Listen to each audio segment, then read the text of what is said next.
Her Journey to Healing, Reaching Women with a Desperate Cry is an 8-week Zoom seminar in which Kamala and Winston help women to start living their best life by rediscovering the image of God in their life. Kamala, a licensed marriage and family therapist, joins her husband of 16 years, an ordained pastor, to marry the clinical and the spiritual. You will begin living your best life filled with love, joy, and peace. Register at kwministries.net for this life-changing seminar.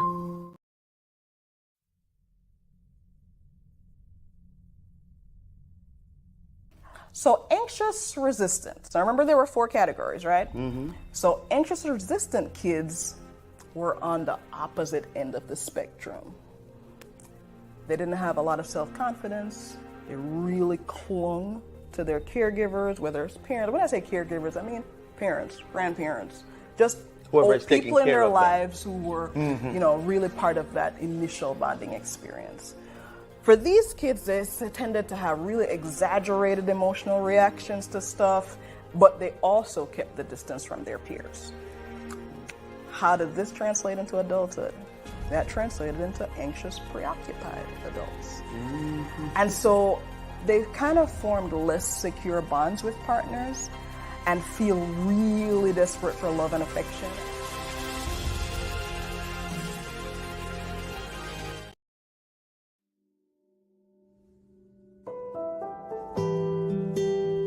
God is patient. God is kind. God is long-suffering. God never fails.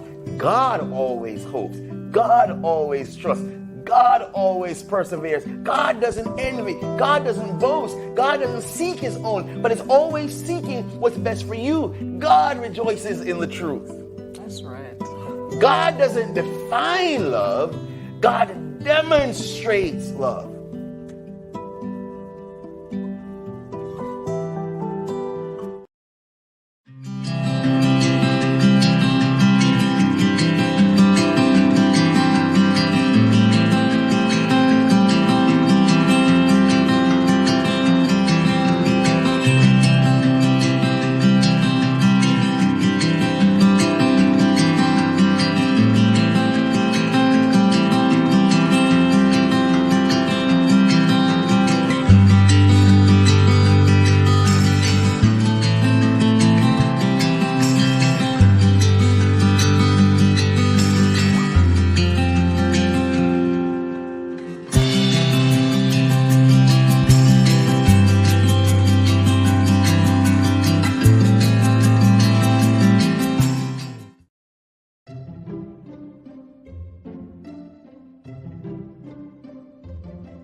Good evening and welcome to another Monday Night Live with KW. Because Kamala, if it's Monday night, You're live with KW and Jay. oh man, I was gonna let him come in with it. Let's do it again. Is it Monday night? Because if it's Monday night, you're live with KW and Jay. There you go. We're going perfect. How are you, Pastor Gibson? I'm doing well, Pastor and Doctor. How are you doing, Kamala? I'm doing okay. It's Celebration Monday. What are we celebrating? Celebration Monday, life, health, strength, presence of mind. Presence of mind. I was watching on television some days ago, and I saw where they were doing a advertisement about early Alzheimer's and saying that people should go get checked to see if they notice something is happening. And so your gratefulness for presence of mind to me is a really, really, really big deal. Yeah. I'm grateful for that too. What are you thankful for? Well, I'm grateful for nature. I'm grateful. You know, the Bible says that the heavens declare his handiworks. And so I'm grateful to be able to breathe in fresh air. I'm grateful for where we live. We live in the city of Shreveport, but it's not so much city. Just like Bossier, it's not so much city that it's not like, you know, and Pastor Brown was here the other day. He was like, this is country. This is not, you know. So I'm grateful for nature. Pastor, what are you grateful for? What are you celebrating tonight? Family.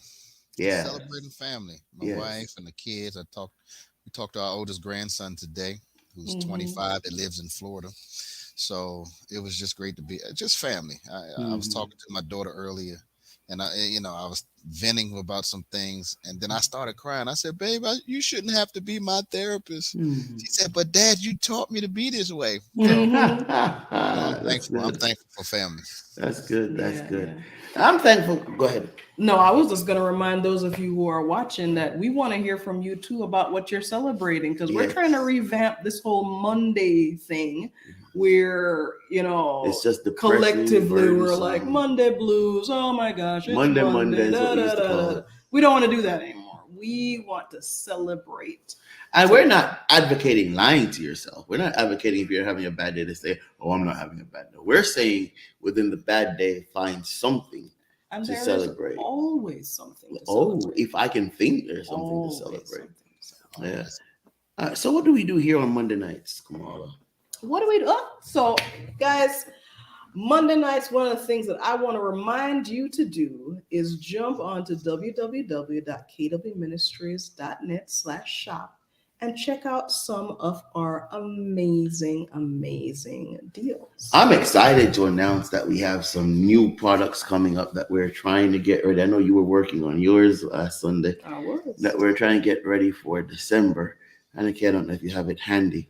We have a brand new devotional that we're working on, Journey Through Matthew, Lessons from Jesus. We're working on Journey to Healing, a therapeutic approach, and then a pastoral approach. So we have that we're working on coming up, and you can actually pre-order. Yeah. I was thinking we didn't ask her to have it ready. So we're excited. We're really, really, really excited about that, and we're looking forward to that. Tonight we don't have a guest because, as we have proven time and again, and I won't stop chasing after the office, I'm a false prophet. I'm just going to admit it now. I'm going to own it. I'm a false prophet. Now, sometimes not false. Well, no, the Bible says it has to be 100 false all the time. The test of a true prophet has to come through every time. So, Jimmy, I don't know if yes, man, we knew each other then. But when the last general conference, not the last one, the one, because they didn't do the last one, the one before 2015. Right. I prophesied that they were going to ordain women. And Orville Brissett said, "Be careful now. They're going to call you a false prophet." And sure enough. And then I prophesied last week that we would have Pastor Bulgin back this week. Yeah. Now, but that part of that prophecy was true. It was worth coming back this week. we would have loved to have had her coming back.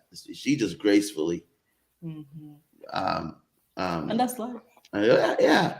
So, but I am really, really grateful that the three of us are here tonight, and that we are going to talk about the subject that we're going to talk about, because we're going to have a discussion about mental health and how to achieve optimum mental health. Where I don't want us, Pastor Gibson and Doc, I don't want us to necessarily talk about the negatives of mental health. Like, so we didn't talk about, and Anakin was talking about it this morning. We purposely didn't say mental illness for a reason. We don't want to focus on the illness part. We want to focus on the health part and how to be mental healthy. So I think the best way for us to do this, since I'm the least professional amongst present company, I will facilitate the discussion amongst the professionals. Pastor Gibson is not just the pastor of the great Philadelphia Seventh-day Adventist Church. It's located here in the city of Shreveport, Louisiana. We currently share a building. In a matter of months, they're moving into their own, back into their own space. But Pastor Gibson is also a licensed social worker, and so he will, with much experience. Actually, God called him out of his profession into this profession to add to it, and he comes to ministry with not just ministerial preaching skills. I've heard him preach. The man can preach, but he comes to ministry with the social work skills necessary. You know, Doc. Let me clear that one thing up. Social work was a byproduct of me wanting to be in the ministry. Wow. So I asked God, Lord, give me a bachelor's degree that I can work in the field in case I don't ever get a church. And I said, God, I needed to be as close to ministry or theology as I could get. And literally within 6 weeks, 3 to 6 weeks after I prayed that prayer, 6 people came to me and asked me about social work. Wow. And I knew at that point. And so when I researched it, Dr. K, I said, who was the ultimate social worker? That's right. That's right. Jesus himself. It's a byproduct of it. So it's really that he didn't call me out of social work. He called me with social work. With social work. I love it. I love it. Yeah. I love it. And we have Kamala Glenn Taylor, who is the clinical service director for the Brentwood Behavioral Hospital here in the city of Shreveport. Kamala was originally a scientist. I guess it's science in some respect. She was a forensic scientist. And God called. I'll never forget the day Kamala came over and she said, I know what God wants me to do. And I said, what's that? And she said, marriage and family therapy. Now, of course, I heard marriage and family therapy. So I was super excited because, whereas I would have my personal psychic. But at that time, I didn't quite understand what marriage and family therapy was. I just thought it was a therapist for marriage and family, when in actuality, it's another field, like social work, like psychology, like counseling. It's its own field in that branch. And so I remember one morning, Kamala and I had a big argument. Why do they call it marriage and family therapy? That's stupid. That's misleading. But I'm guided now on what they do is they use a system called the family. It's a systemic therapy approach where they look at the entire family. All right. And I'm Winston Taylor. I'm a pastor. Let's talk. Don't you even begin to minimize. Don't you begin to minimize. I would not dare. I wouldn't dare. But remember, we're all healing. I wouldn't dare. Let's talk. So what does a mentally healthy person look like? Could we start there? What does define for us what a person who is mentally healthy, what does that person look like? Oh, by the way, if you're watching, please send in your questions. There are those of you who are on Northwest Louisiana Adventist Ministry. Welcome, welcome, welcome, guys, which means you'll either be from Cedar Grove or from Pastor Gibson's New Church Memorial or Coshada. We welcome you. And then those of you who are here on KW Ministries or on our Facebook pages, we welcome you. Please submit your questions. We'll have a gift for you at the end, but we need for you to dialogue with us tonight. All right. What does a mentally healthy person look like? Either of you can grab it. I'm gonna let Pastor Jimmy grab it first. A mentally healthy person. If I put it in my own words, what I believe that a mentally healthy person looks like is one that is able to process the ebbs and flows, the ups and downs, the good, the bad, the ugly of life in a constructive way. So let me hear you clearly as we go. Let's build it together. So you're saying that a mentally healthy person is not immune from the lows of life. Did I just hear that correctly? Yeah, correct.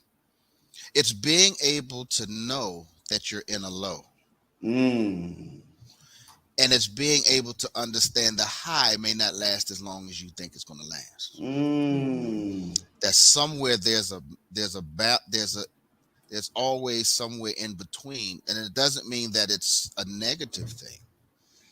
It just means that you see that there are sometimes in life there will be some rain, and being able to accept the rain and not fall victim to the rain. So let me ask you another question. Is it true that there are people who are balanced, or are all of us experiencing high and lows and we need to regulate ourselves? Or are there people who are in that balance place? I'm going to let Dr. K take that one. I actually think it's interesting the way you phrase that question in terms of, are there people who are in balance? And I think sometimes when we think about balance, we think about being static. And I think being balanced is about being able to navigate the teeter-totter, if you will, the seesaw. It's about balancing. So there's no one that's in balance. There's no sane person. I wouldn't phrase it that way in terms of there's no sane person. So I would say that we're constantly fluctuating. We're constantly balancing the various aspects of our lives and of how we navigate it. So some people may do that better than others. But yes, that's how. But we're all balancing. So there is no. I apologize. I used the wrong word. So there is no person that's consistently at a balanced state. I don't think so, because it changes. So a word that I would use, maybe that I would use in place of balance, that might helps me to explain myself a little bit better, is that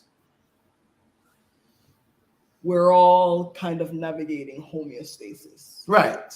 So what brings me into homeostasis in my environment here may be different from what brings somebody else into homeostasis. But none of us are in a constant state of homeostasis, Pastor Gibson. You understand? You see what I'm saying? I'm asking. When you look at, I think Kamala uses the balancing thing. So when you in science class, you put the weights on the balances, right? And if you ever notice in class, we don't ever let it kind of stop, right? And when we think about it, there's always a plus or minus. You know, it gives. You say something is this plus or minus a percentage of 0.2. Right. So there's always this never right at center all the time. And So that, then, uh-huh. it's safe then, Pastor Gibson, Dr. Taylor, for me to say, for somebody out there who's struggling, you're not crazy. There's nothing wrong with you. All of us are balancing life. Some of us are, and I like what you said, some of us are doing it better, but it's not, there's another piece of that. Some of us are doing it better in this moment. Right. Right? Some of us are doing it better in this moment than others. And the next moment, others will be doing it better than we were. Yeah. Some of us are handling death better. I know before we came on, Pastor Gibson, you were sharing with us that some of your members have experienced death, and how that was kind of triggering for you. In context of what we're talking about, how are you?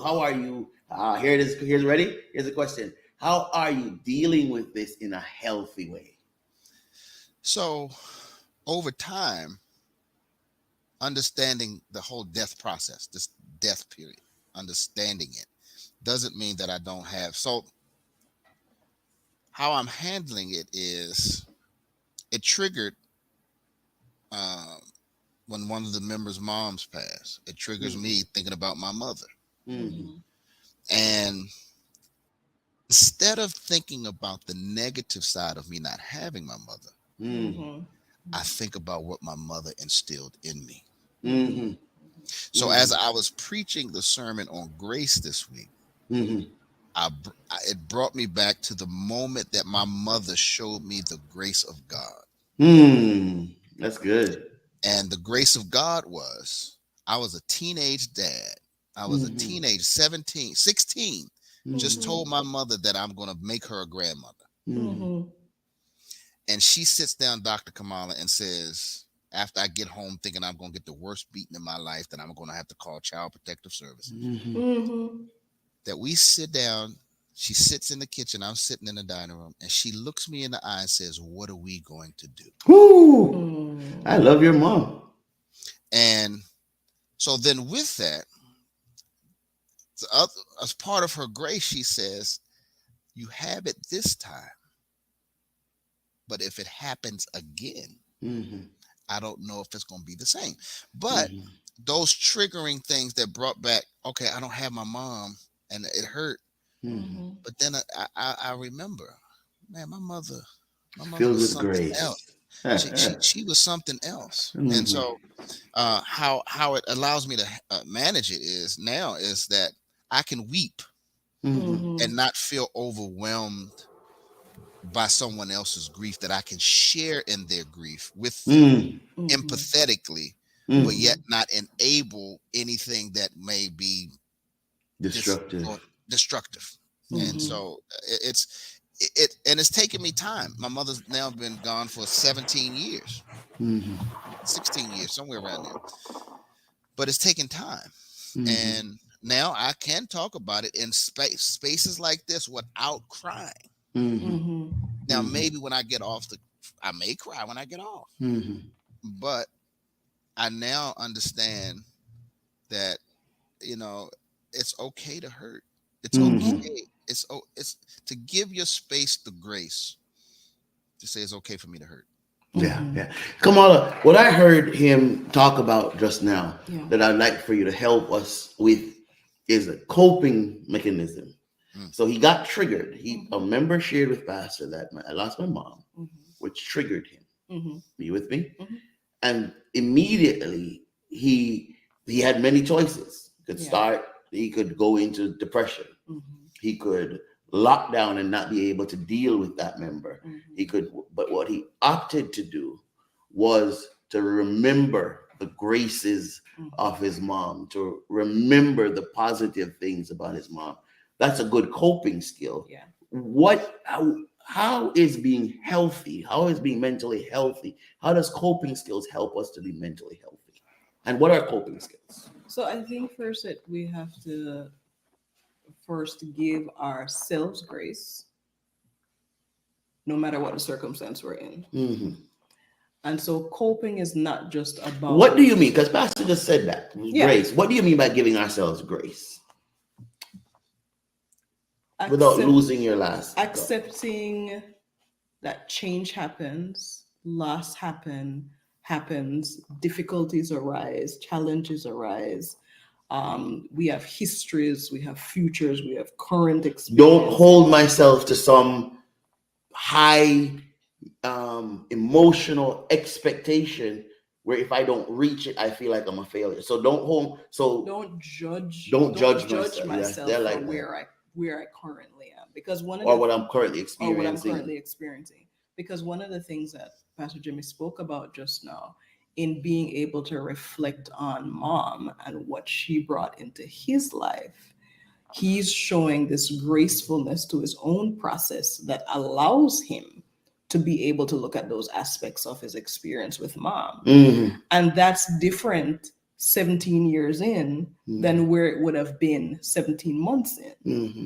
And you're saying, and what I hear him saying is that grace is not beating up on himself. Right. If when he gets off of here, it's not where the three of us are conversing, where he's not doing a service, where if he's not, oh man, why am I falling apart, is giving himself that room. So am I hearing you say it before you'd even define coping skills, that giving ourselves grace, not judging ourselves, not being so harsh on ourselves, not being so mean to ourselves, is one of the first coping skills? I would say absolutely, because before you even get into I'm going to celebrate the good times I had with somebody, or I'm going to meditate or deep breathe or any of those things, there has to be an acceptance of self in order to move into any of those spaces.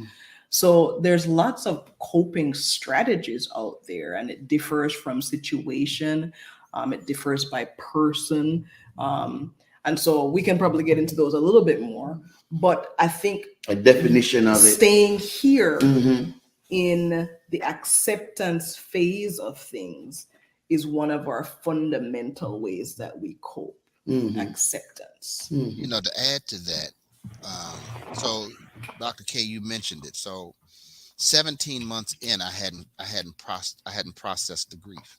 And so I was a preacher. I did my mother's memorial service. Did her eulogy. I was the spiritual leader for the family.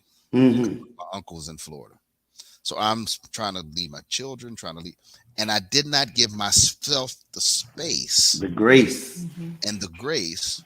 I condemn myself because I'm the preacher. I'm now the social worker that just graduated from the University of District of Columbia. I'm supposed to have all these answers, and not giving myself the space and the grace to say, you're not going to have all the answers. And it's okay not to have all of the answers. So, hashtag auntie, it's okay not to have all the answers. Here is the facts. You want to know what crazy is? Thinking you have to have all the answers. Want to know what crazy is? Thinking you have all the answers. None of us, no one, I don't care how much degrees, I don't care how much money, it doesn't matter how much life experience they've had, it doesn't matter how much trauma they've overcome, no one has all the answers. And it's okay. It's not an indictment of your humanity. Woo! Absolutely. Woo! That might be another hashtag. Woo! It's not an indictment.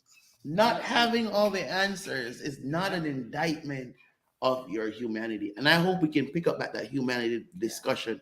But Kamala, for somebody that's going through though, I do want for us to dive some more into what coping skills are. Yeah. So to use the language that we started with, defining it simply, coping skills are the mechanisms we use to balance our seesaw. So coping skills are the mechanisms. Give me another word for mechanisms. Are the practices we use to balance. Hi, Angela B. Hi, Brother Glenn. To balance our seesaw. And Woo, that's good. I like to put it in that respect. So because all of us are on a seesaw. we're all on a seesaw. So can we admit that? Is that okay? We're all on a seesaw. None of us have it together. None of us are perfect. Yeah. None of us have everything just right. Can we accept that? Some of us use our skills more effectively than others. And So let's talk about that piece. Okay. So I said coping skills simply are the tools, the practices that we use to balance our The mechanics seesaw, that we right? use, Angela says. And so if you think about life, whether we're talking about the experience of grief and loss, or we're talking about the experience of trauma, or we're talking about the experience of a grand occasion that's wonderful to me, we all utilize different measures to help us balance. Mm-hmm. And so since we started off talking about grief, for some people like Pastor Jimmy, we're going to balance that seesaw over time by being able to reflect on the positives of the life lived. For some people, we're going to hold on to replicas that remind us. I know I do that with my brother. I've got a ring that he had that stays on my keychain if I ever lost it. You have a whole frame in our room of different shots of his life. Yeah. Screensaver on my laptop 12 years later, right? And so we all design little elements that we place in our lives to help us to navigate, to balance the seesaw. To balance that I seesaw. love that. Life is a seesaw. Let's learn to balance that. Balance it. Yes, on a seesaw roller coaster. Now, but what we're trying to avoid is the roller coaster experience. Right. And I think sometimes we experience that roller coaster, going back to the coping skills and trying to define that, is because we have an idea that this coping skill that works for Pastor Jimmy over here has to be the skill that works for me over here. And that's just not true. We get to kind of toy with, play with, experiment with the different things that life gives us. For example, Angela just said she has not removed phone numbers of people she has lost from her phone. Right. And so we experiment with those things. But the important piece in recognizing if something now is a healthy coping skill versus unhealthy is, well, what are my outcomes? Ooh, so the outcomes determine the health of the skill that we're employing. Yeah. All right. So let's talk about that. Let's talk about a marriage ending. We talked about grief as in relates to death. Let's talk about a marriage ending. What does that look like? What are the outcomes that we want after a marriage has ended? I think one of the go ahead. Oh, go ahead, Pastor.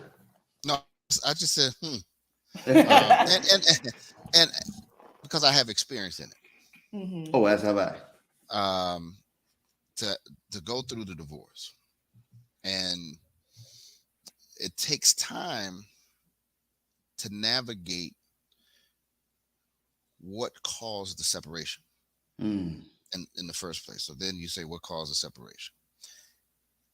And I think I heard Ayala Van Zandt say, when we're in a relationship, are we willing to take 100% responsibility for my part in the dysfunction of the relationship? And when I went through the divorce, for years, I blamed her. And that was unhealthy because I never looked at what was going on within me. And it took the death of my mother to see that. And so there were things that went in, but the coping that goes with that, it is a loss. And especially in a divorce, when one or both of them really don't want the divorce. It's unwillingly cutting off a tip of your finger. And then now having to deal with that because there is an injury that takes place with that separation.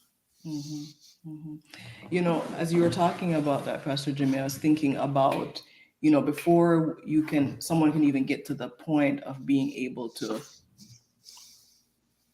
take responsibility for themselves, there is the working through of the intensity of the emotions that comes with that loss, right? Because sometimes that intensity is what gets in the way of being able to self-examine. I'm just going through the emotions of my experience. I'm going through the grief of the loss of a relationship, the grief of the life that I thought I was going to have, and the future that I developed in my mind. That I was working towards. The investment. And so you're going through the throes of, you know, the hurt, the sadness, the anger, the denial, all of those things, a shock, right?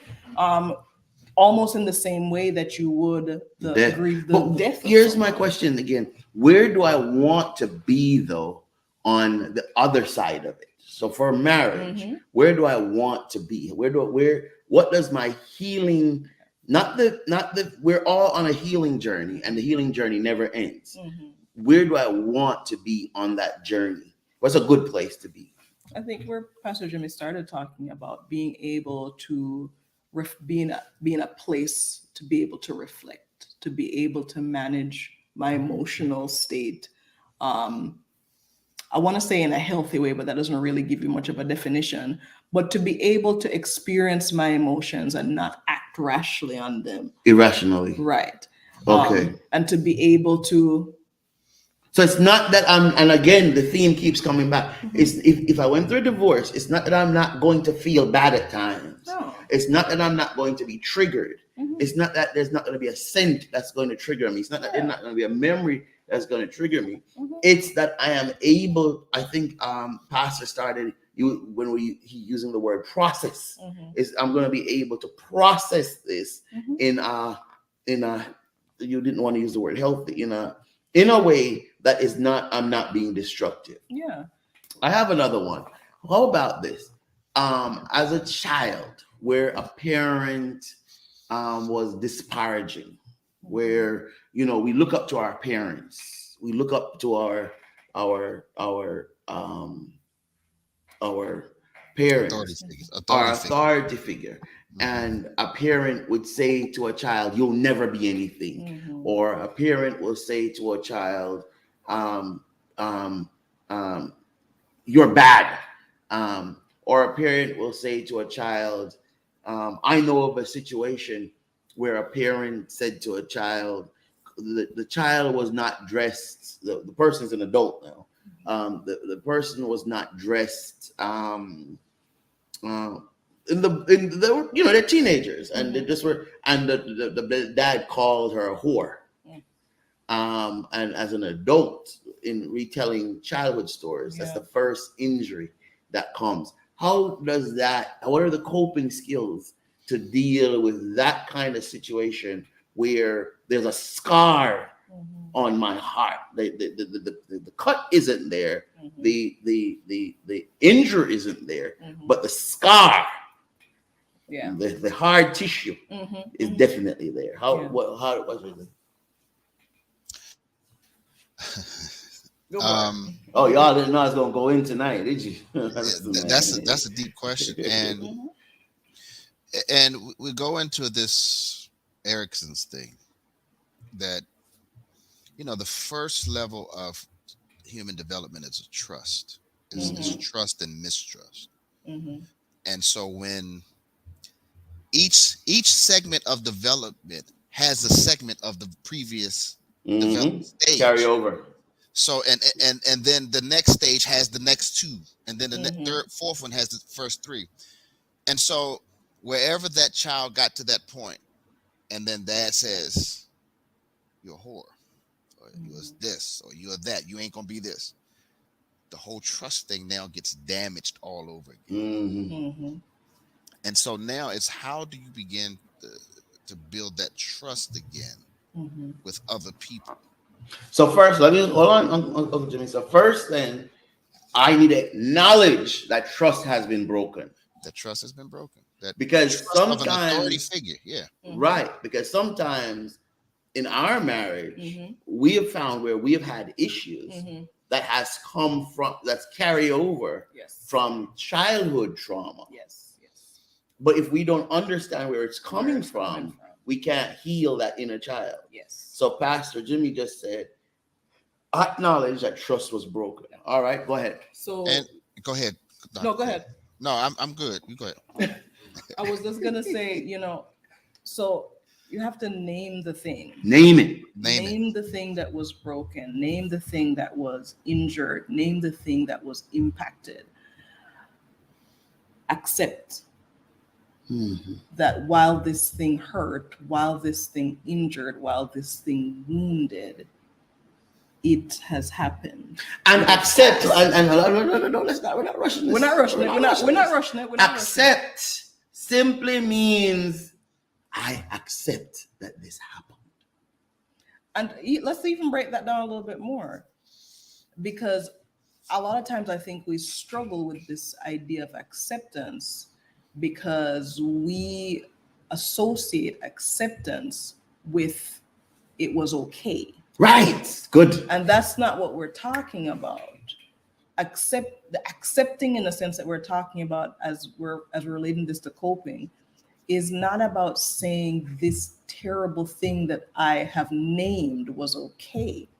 It is simply saying this terrible thing that I have named Did happen. happened.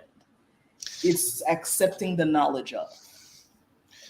And then this other piece I would bring in, I see you coming, Pastor Jimmy. The other piece I would bring in, now that I have recognized and accepted in that sense, how can I start? Not how, maybe I should not say how. I start the process of forgiveness of self and others. Forgiveness of what was done. It may not be that I will get that recognition from maybe the entity or the person or the situation that created They might have died. it. They might have died. I might not get it from that source.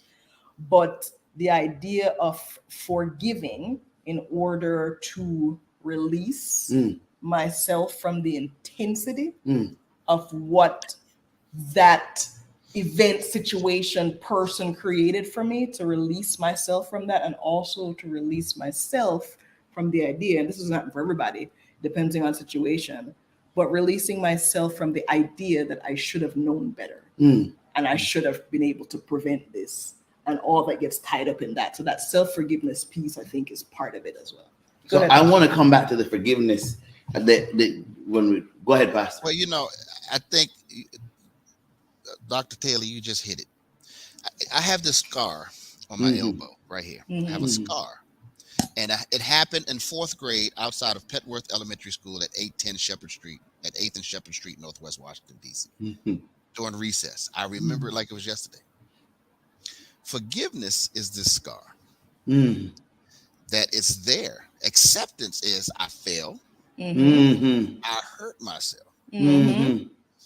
Forgiveness then says I can remember how I failed so I don't fall again in that same manner, but I don't feel nearly the intensity that this. That's good. I remember I cried like a baby. I remember I busted it open again. It's when, and I learned this in my social work class, in one of my group classes, don't try to heal somebody if you don't have what it takes to heal somebody. Don't undress them if you can't dress them back up. And sometimes we try to act like we're going to give forgiveness and we're just picking at the scab. And it just keeps it injured.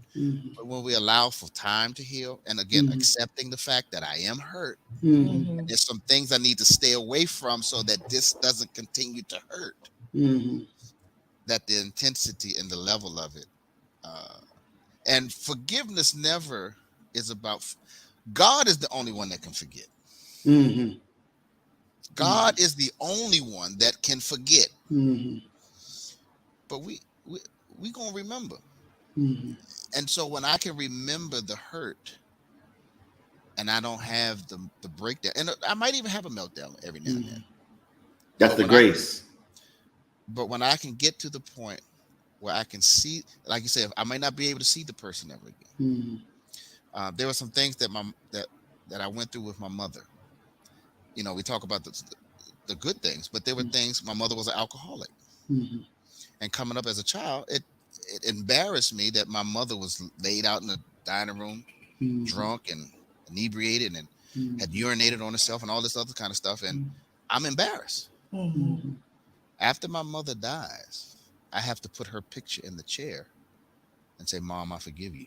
And it's because it's more for me, because she can't get it now. She can't hear it. But it's now more for me to be able to now, I accept the fact that I identified the hurt. And it's like going to the doctor to get your diagnosis, and then when you know what to treat. Yes. So if you know what to treat, then you know there are things that you can do to treat this particular thing. So let's do some recapping. We're talking about being healthy. We're saying, number one, life is a seesaw. Right? That's number one. We don't want it to be a roller coaster. A roller coaster is controlled at the theme park, but in life it's not. And it will easily go off the rail. So, but it is a seesaw.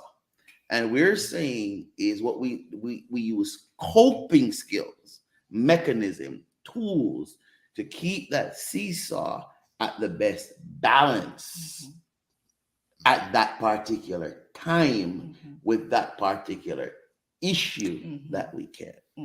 We said where we want to get from traumatic experiences when the seesaw is low, we want to get to a point where we can remember those things without dealing with them in an irrational manner. We don't want to not be able to trust anyone else because we had a bad marriage.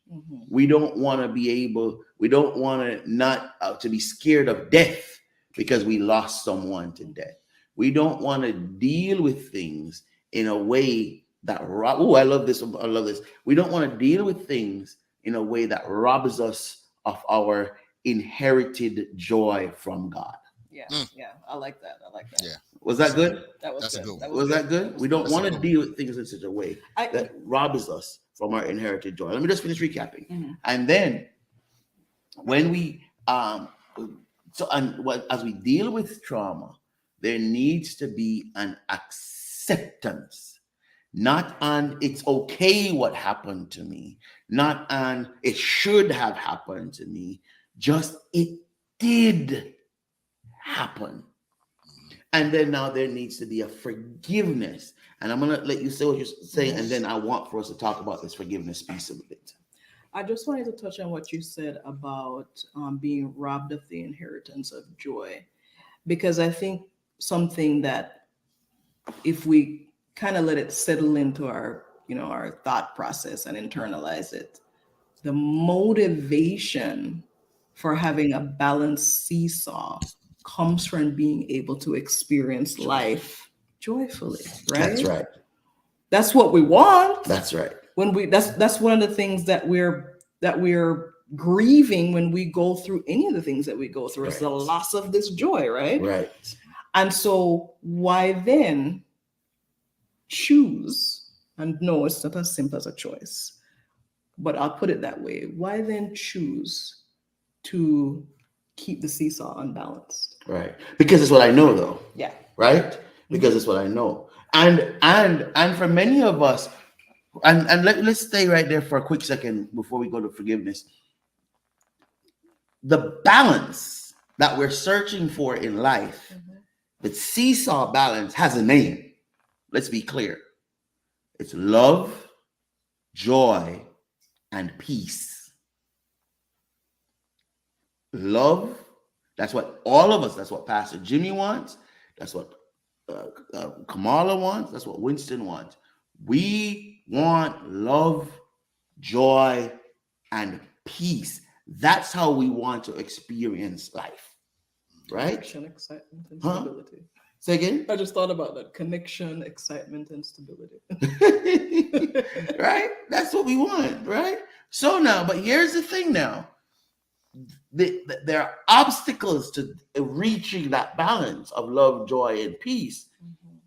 And what we're saying is that there are tools to help us to get there. Acceptance, accept that something happened, accept that something happened, Mm-hmm. and then forgiveness. Now, Pastor Jimmy said something so powerful. He said that God forgives Mm-hmm. and God forgets. Mm-hmm. Forgiveness. And many people, Pastor Gibson, refuses to forgive because the culprit, the offender, gets off. I'll never forget, Kamala, and we can be vulnerable. I'll never forget we were in a stage of our marriage where you said, all I'm thinking is, man, you're going to get away with it again. Talk to walk us a little bit through. You probably don't even remember. Walk us a little bit through the idea of not wanting the offender, of not wanting to forgive because you don't want the offender. Okay. So, looking at it from a personal standpoint and from a global standpoint, we all get caught up in this idea of justice and fairness. Right. And if it's not fair, then something is wrong. Justice has not been served. Justice has not been served. But here's the hard truth. You ready? It's going to be tough. It's going to be tough. The hard truth is life is not fair. I'm sorry to say it, but it is not. Life is simply not fair. And that's an acceptance that we need to have. We need to have that acceptance because for our own benefit. What we do is get caught up in trying to control every outcome so that it can be fair for me. And say with that. Listen now, y'all getting this for free. It's fair for me, which is not necessarily fair for anybody else. And so it's always going to be haphazard when we get caught up in this idea of justice and fairness. Guys, I'm going to say this. Let it go.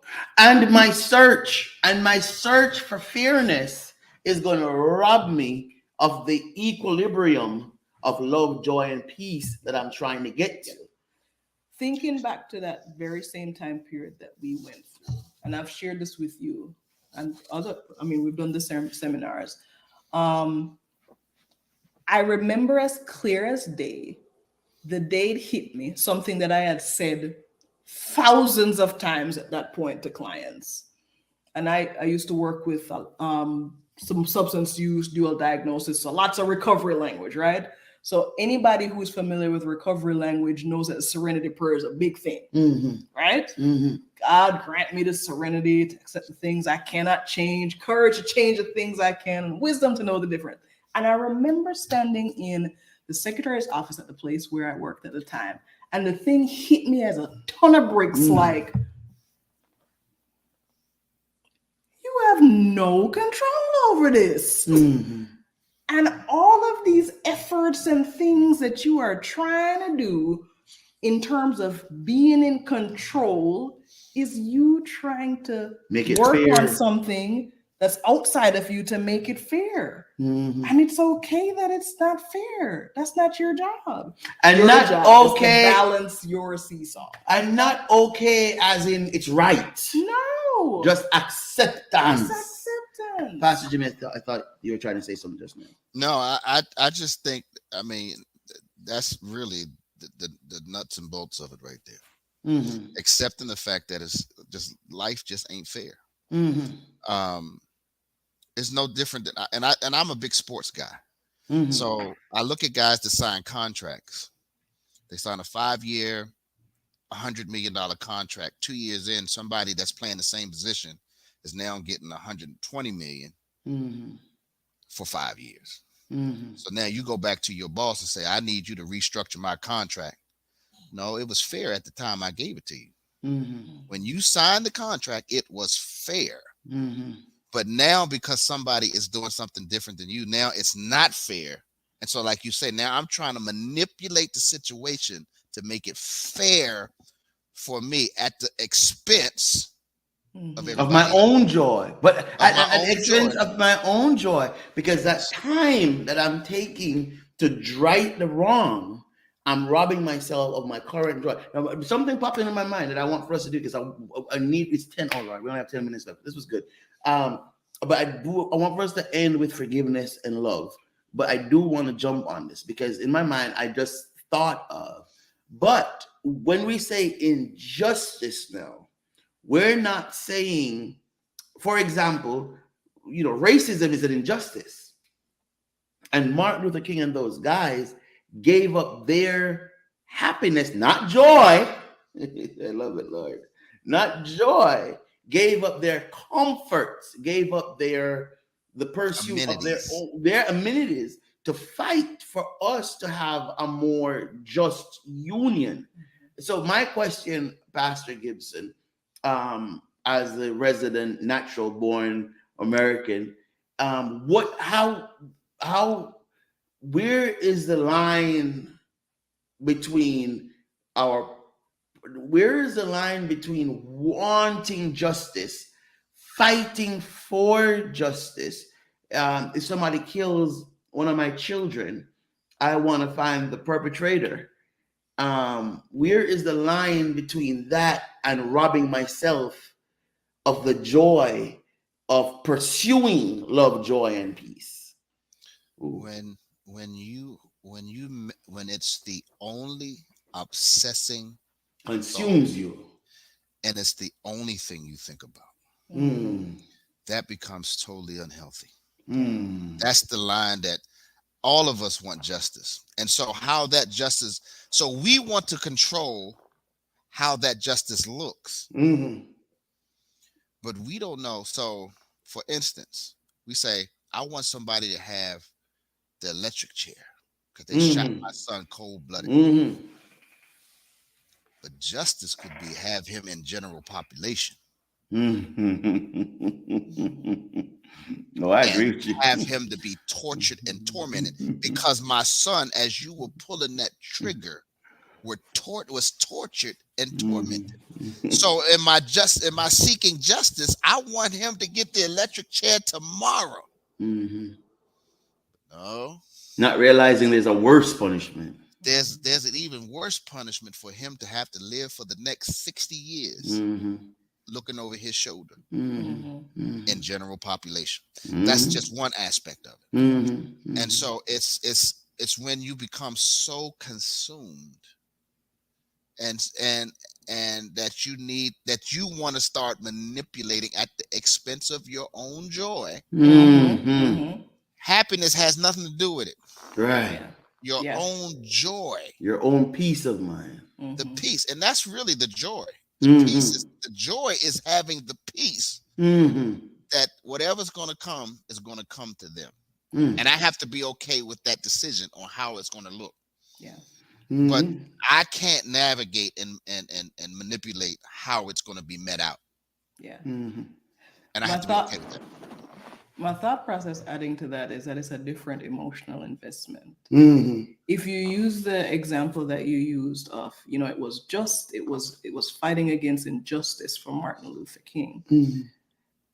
What was the outcome? Right. The collective greater good of people. It wasn't about one person. Not what I want. I sacrificed this, which is not sacrificing my joy, my love, my peace. No, I'm sacrificing for a greater outcome. Right. Because my joy is in their freedom. My joy is in their freedom. Exactly. This is good. Whereas on the other side of it, that investment in revenge is about seeking resolution. I don't know if that's the word. But that come from revenge? Because the thing, when I have that emotional investment, I'm not invested in the outcome of that individual or that person. What I'm invested in is not having to have the loss that I have. Which that's powerful, which you can never undo. Yeah. That loss is gone.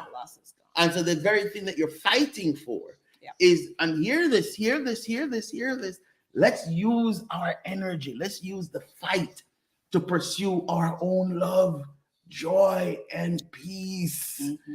Let's use the energies to pursue our own love, joy, and peace. We only have 5 minutes, but I want to get in 2 quick things. And we see you out there, but we need for you to please participate so we can give you a gift. Otherwise, tonight, Angela B, you're our winner. So here is the piece now: forgiveness. How we are a pastor, is a social worker, Kamala is a therapist, I'm a pastor, but all 3 of us have the same approach to healing. All 3 of us have the very same outcome for healing, source for healing, and is that God has to be our source for healing. And so Kamala said earlier, forgive yourself. Here it is, you all. Here it is. Here it is. You and I have to accept God's forgiveness. Our journey to healing begins with us accepting, just believe, God has forgiven me. Just believe that for all of us. Just believe God has forgiven you. Our journey to healing, just believe that God unconditionally loves you. That's our journey to healing. That's where we're going to find that balance at, is just believing that in Jesus Christ, God has forgiven us all of our sins. And I believe that when we walk in that forgiveness, when we live in forgiveness, when we breathe in forgiveness, so it's not a God, please forgive me, and we move on with life. It's we live in that forgiveness, then our ability for people to share in our forgiveness becomes easier. You know, Pastor, I heard you mention something in one of your sermons recently, that we are worth the investment that God made. Hallelujah. Because you don't invest in something that you don't think is worth it. You don't get it, Jimmy. And when I heard that, it hit me, Dr. Kamala, like a ton of bricks. That I'm worth it. And so in the ministry of healing, it is written, said, grace is giving something to undeserving humans. Do we deserve it? No. But we're worth it. None of us are deserving of any, but we're worth it.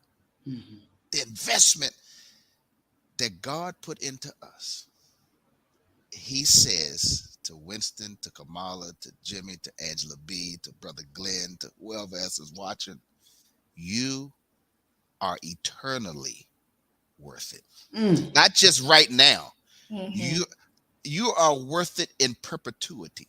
And based on the fact that I made you in my image. In my image.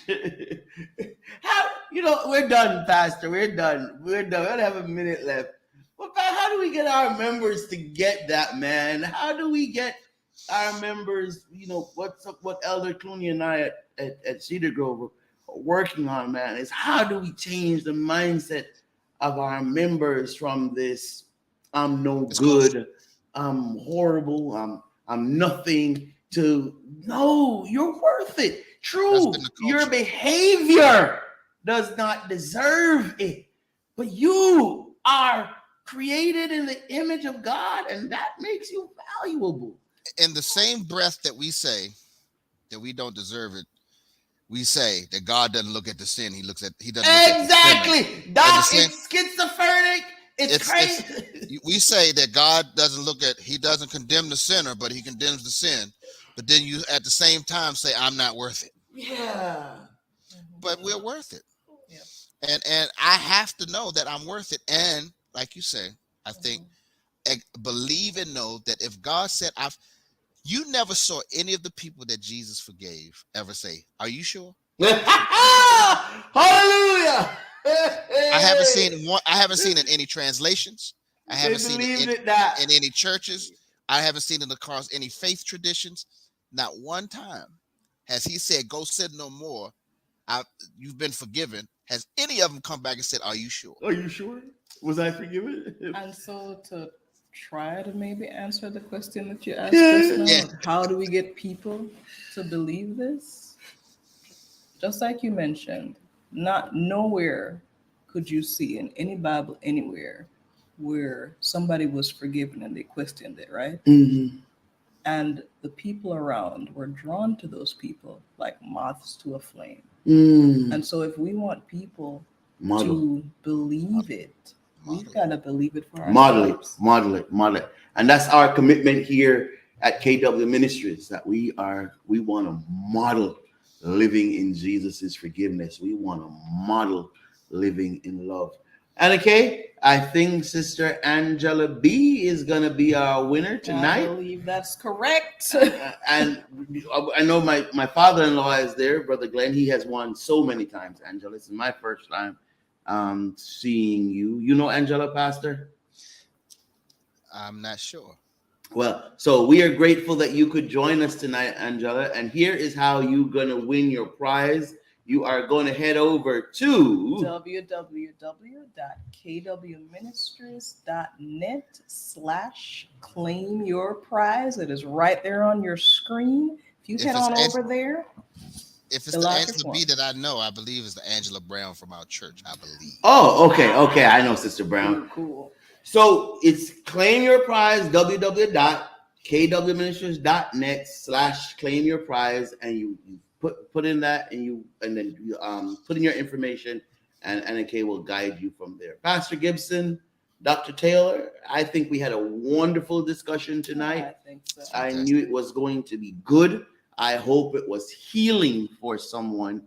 And if you watch tonight and you know someone that could benefit from this, please give yourself the space and the grace to fall apart. Yeah. Give yourself permission to cry. Give yourself permission to hurt. Give yourself permission. But at some point, you have to accept. You have to accept. Live in God's forgiveness. He'll give you his love, his peace, and his joy. Yes. Hey, if it's Monday night, you're live with KW and J. There it is. It's coming. Have a wonderful night, everybody. Thanks, Anna K. Peace.